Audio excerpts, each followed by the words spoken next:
What's up, everybody? Justin here with a new episode of The List, episode 64, where I'm going to talk about any topics I want to: sports, news, wrestling, anything I want to.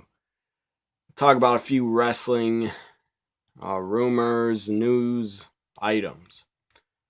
But first, I'm going to talk about the NFL and their god awful roughing a passer calls against one of my Green Bay Packers, Clay Matthews. God awful call. Now maybe somebody who's ever watching. Maybe you're not a fan of the Packers. Maybe you're not a fan of the NFL. Maybe you don't care about football. Well, I do care what they're doing with these goddamn referees. It's not their fault. It's the NFL's fault. NFL is telling the refs to throw the damn flags for a legitimate, normal tackle on a quarterback. And you get flagged for roughing the goddamn passer. For anybody that saw the highlights, wherever you saw them, yesterday, I almost said last night, but yesterday, Packers against Washington. And Clay Matthews was flagged. Big play. It was a huge play in the game. It would have continued with the momentum was on the Packers side. They would have got the ball back. I believe it was a third down play. I don't know what it was. 3rd and 10, 3rd and 15. But Clay Matthews, his helmet did not hit Alex Smith, the quarterback of Washington. Did not hit him in the face mask. His helmet is like about right here on the side of his shoulder. And Clay just had his arms like this, fell down on him. Put his arms up. And the NFL flagged it and said it was roughing the passer. Again, doing it to my Packers, screwing us. Not saying the Packers would have won. I'm not saying that they would have had a chance to win if that flag would have never been thrown. I'm not saying that. Because I believe at the time they were down by 11 points. But that was a huge play, a huge call against Clay Matthews and the Packers. We would have got the ball back. Possibly, maybe we would have scored 14 points. I don't know. But just a huge call against Clay Matthews. It was the absolutely wrong call. What is he supposed to do? Not put his arms around the quarterback? What is a defensive player supposed to do? God awful roughing a passer calls have got to stop, NFL. I am outraged. It's ridiculous. Some fans might be so angry that they're going to boycott the NFL. I'm not going to do that because I support the Green Bay Packers. They're my team. I will watch them every week and support them and cheer for them because that's what a true fan does. I think the NFL is, first off, I love football. It's my favorite sport. But the NFL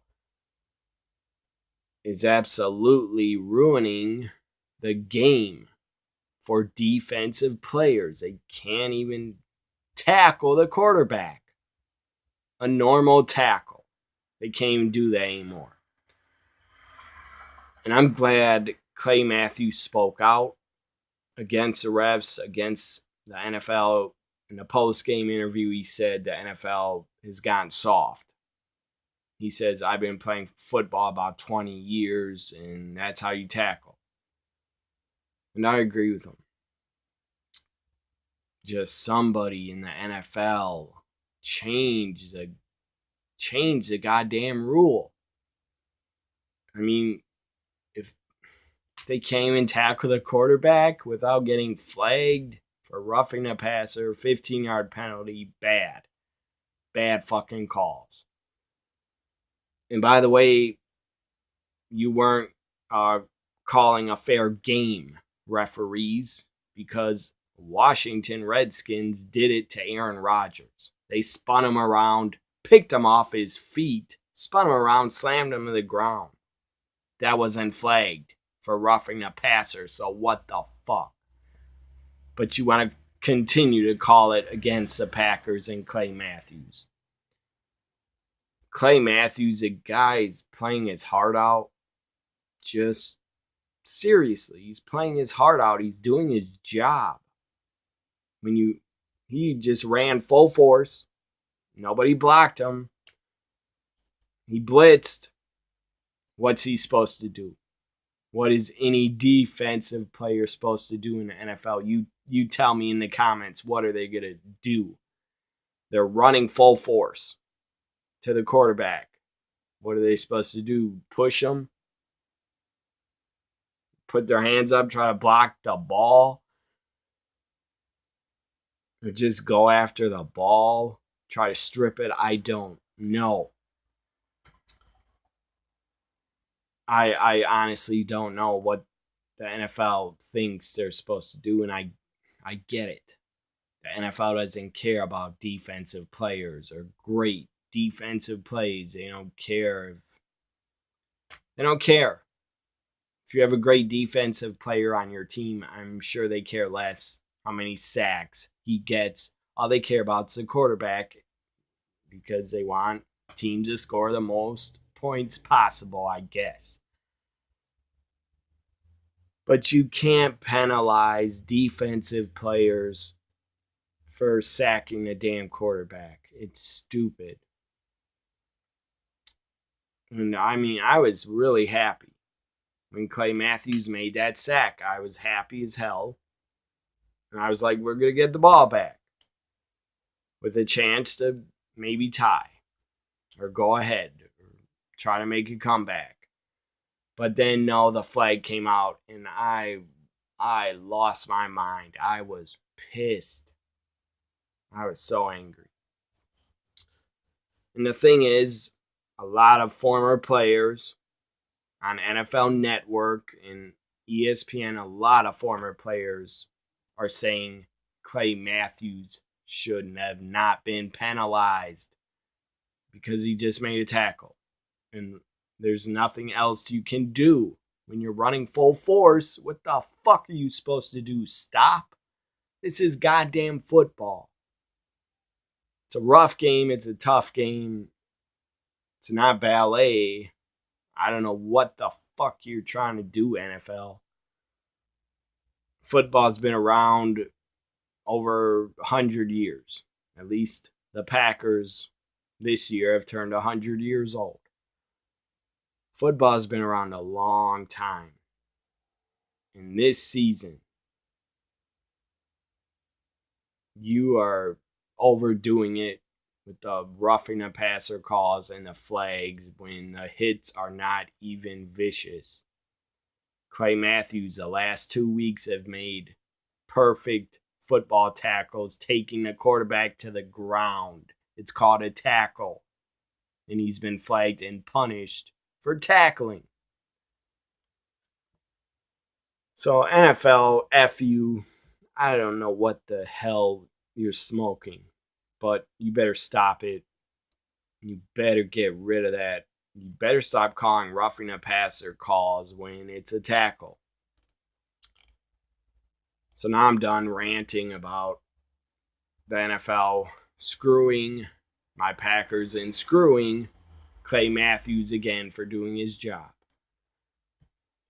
And I was critical of Clay Matthews the past 2-3 seasons. I don't think he's played that well, but this year the guy's playing really hard, getting to the quarterback, and he's being punished. It's sickening and pathetic and disgusting. NFL, change the roughing a passer rule, change it, or just call roughing a passer on every goddamn quarterback hit. Let's say they're tapped on their jersey. Call roughing a passer to every goddamn team. And quit punishing my Packers and quit going after Clay Matthews for doing his fucking job. So now I'm going to talk about some wrestling news. Wrestling news items. Supposedly Nikki Bella, not a fan of her. And I'm definitely not a fan of her being in the main event of Evolution against Ronda Rousey. That is a bad idea. Nobody wants to fucking see that. Except for Bella twin marks and fanboys and fangirls. If you think Ronda, Nikki Bella should be the main event, you're just a fanboy and fangirl of Nikki Bella. Because that should not be the main event. If you have a brain, you should know that should not be the main event of any women's first WWE women's pay-per-view. That should not be the main event. That's a god-awful main event I don't want to see. So I guess Nikki Bella claims she doesn't talk to John Cena anymore. I'm trying to think what to say about this. Good for Cena, because I think Nikki Bella's fake as hell. Fake ass person. Maybe she's nice in real life. I don't care. She's nice to her fans. Good for her and her fans. But what the hell? I don't understand what she wanted ever out of John Cena. With their relationship on Total Bellas, what the hell did she want out of the guy? I still don't understand it. Was it all just set up? Who the hell knows? Because Cena said, I'll marry you. That's what she wanted. To stay with him, I guess. That's what she wanted out of the relationship. And he gave her that. He proposed to her at WrestleMania. I don't think that was a setup. Because Cena would look like a fool if he set that up and never meant it.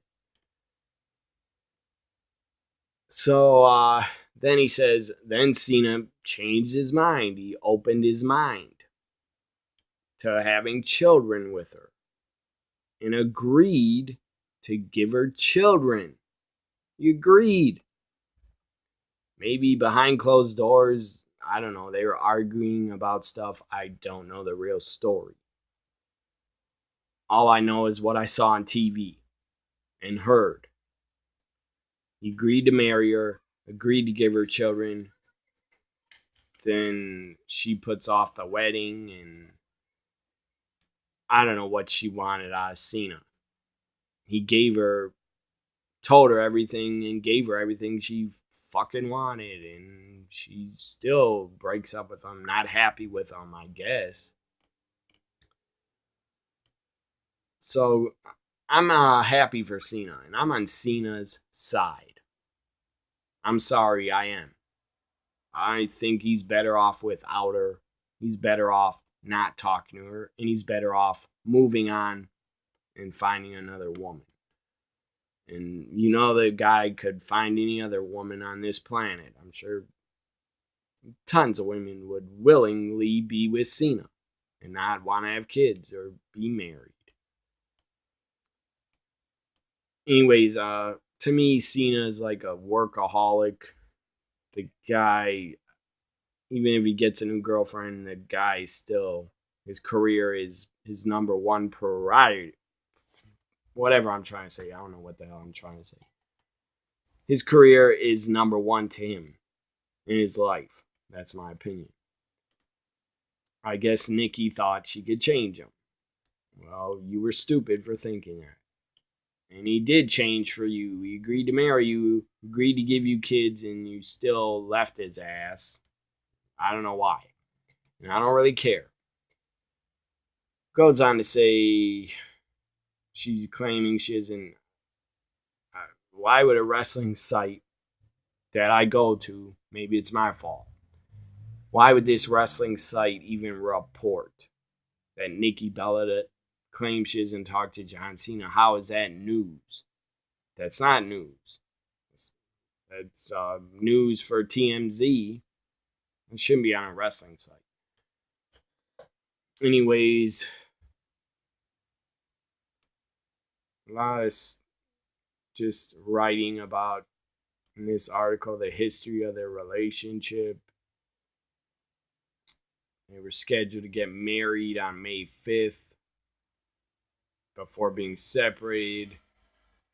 The main reason for the split was due to Cena not wanting children, but then he said he was willing to give her children. So what the hell happened? I don't know. And Nikki has said they do not talk anymore and that she's single for now and she isn't quite ready to date yet. She says, we don't talk. I guess this is courtesy of TMZ. We don't talk anymore. He's doing him, I'm doing me. If they don't even want to talk anymore, something really went wrong. And they got hatred towards each other. If you don't want to talk to an ex anymore, that means things went really bad. So she says she's trying to focus on her personal happiness before dating again. And the Bellas are back on WWE TV as characters, and I hate it. I absolutely hate it because they're the past. Nothing against the Bellas, but they are the past. They don't need to be on Evolution for what? They were never any amazing, great workers in the ring. They weren't, ever. Nikki, I will admit, was a little bit better than Brie. But so what? Doesn't mean I want to see them at Evolution and back full time. And they're going to work Super Showdown. I'm sure they'll win. And I just know they're going to have Nikki Bella turn on Ronda. Bad idea. Just Ronda, Nikki, the main event of Evolution. That is a bad, awful idea. To me, my feelings, it's a bad idea. I don't want to see it. I want to see real women's wrestlers. I don't want to see that main event. I'd rather see Ronda Shayna Baszler than Ronda Nikki. And by the way, Shayna Baszler, I'm not a fan of her, but she's 1,000 times better than both Bellas put together. Shayna Baszler is better than them. And she's only been wrestling like 3-4 years. Somehow Bellas have been wrestling, I believe, 10 years or 9 years, and they're still not good. They're not god-awful, but they're not good. So next topic I'm going to talk about is James Storm is possibly teasing. He is teasing a return to WWE. Maybe the guy's already signed a contract. Who the hell knows? So he posted on his Twitter account. He posted a picture. He posted a photo with a WWE Network official over the weekend, which led to speculation he could be heading back to the WWE, or he's just playing the fans and trolling on Twitter. He puts up an emoji thinking face. Next, a guy with a WWE Network shirt on. Would he come back? Of course he would. I mean, seriously, if WWE offered him a contract, I'm sure he would take it because he could probably make a lot of money. And if he did come back, all I'd want to see him do is be in a team with Bobby Roode again, and they could be beer money. Or maybe, I don't know, feud, or maybe attack Bobby Roode. Something like that, or feud with him. So Storm actually debuted with NXT in October 2015. And I believe he appeared on 1 or 2 episodes, and then he's gone. So another weird thing is he is free to work any company, and it was revealed last week that James Storm in Major League Wrestling, MLW, agreed to part ways after he made 1 appearance.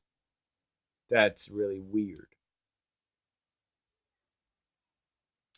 So anyways, James Storm was on Busted Open Radio on Sirius XM, Channel 93. I know that because I pay for Sirius XM. Anyways, James Storm was on Busted Open Radio this morning, Monday morning. So I'll have to listen to that pretty soon, that interview. And I enjoy Busted Open, the show on Sirius XM. Busted Open, good wrestling show. So anyways, if James Storm does go to WWE, I don't know what they'd do with him. They'd turn him into probably a mid-carder. Or they should team him with Bobby Roode, or have him feud with Bobby Roode, or maybe have Bobby Roode and James Storm attack Chad Gable, maybe. And then, who knows? Maybe Jason Jordan can return. I don't know if he's really injured. Some Twitter followers of mine have told me he can't wrestle ever again. I don't know if that's a fact. I haven't read that. Maybe it's not true. Maybe it's a rumor. I don't know. But you could have American Alpha reunite on Raw to take on Beer Money. That'd be pretty cool for them to be in a feud together. Final topic. I'm going to, sadly, I'll talk about 2 more topics. Alexa Bliss. Oh, by the way, Rey Mysterio has signed with WWE a 18-month deal. 18-month contract. Good for him. I like Rey Mysterio. The guy's a legend. I'm glad he's back. And the guy looks in the best shape of his life. I just cross my fingers that Rey Mysterio does not get injured during this run with WWE. Because his first run, the guy was injured like at least 4 to 5 times. And not really his fault, but he had to keep going away to get knee surgeries. So, again, I like it.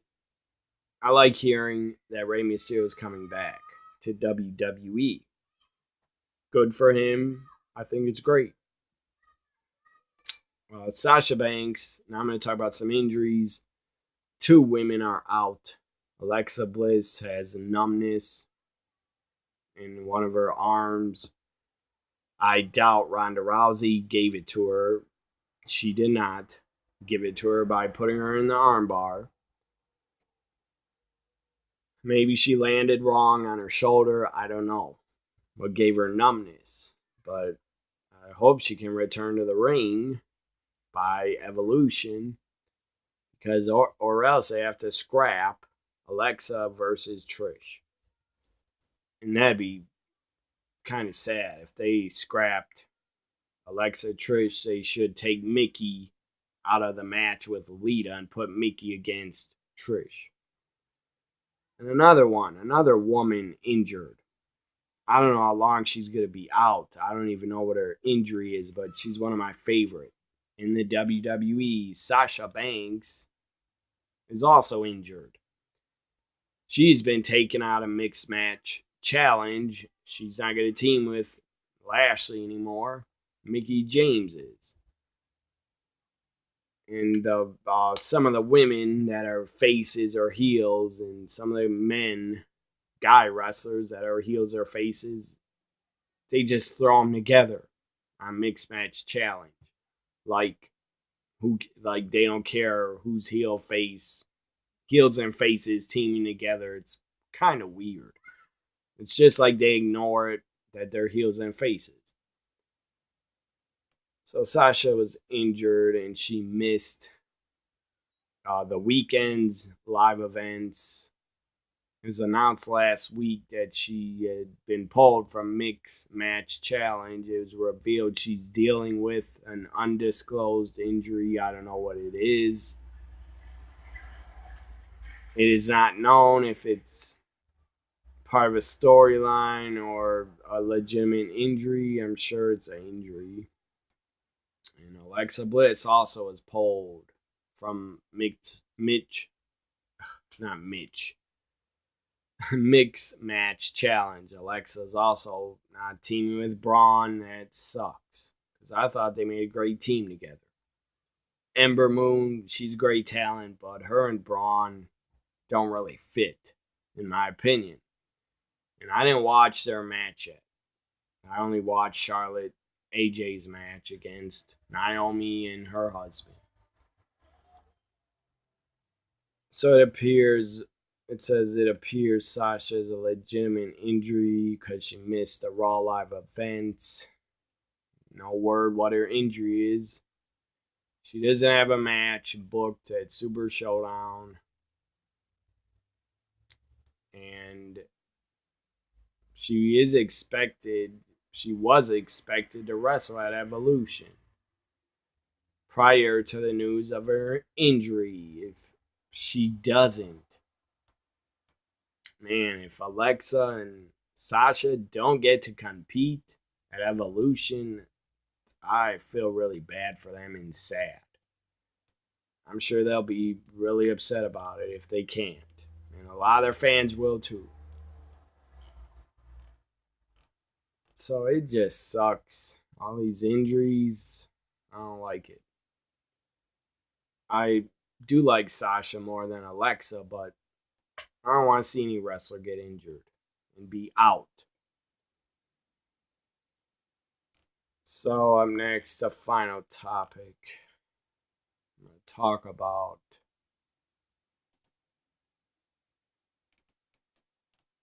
is what the hell was I going to talk about next?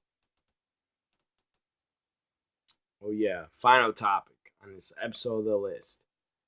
WWE has announced they have signed a new woman to their roster. Maybe she'll be a part of NXT or maybe she'll debut on the main roster.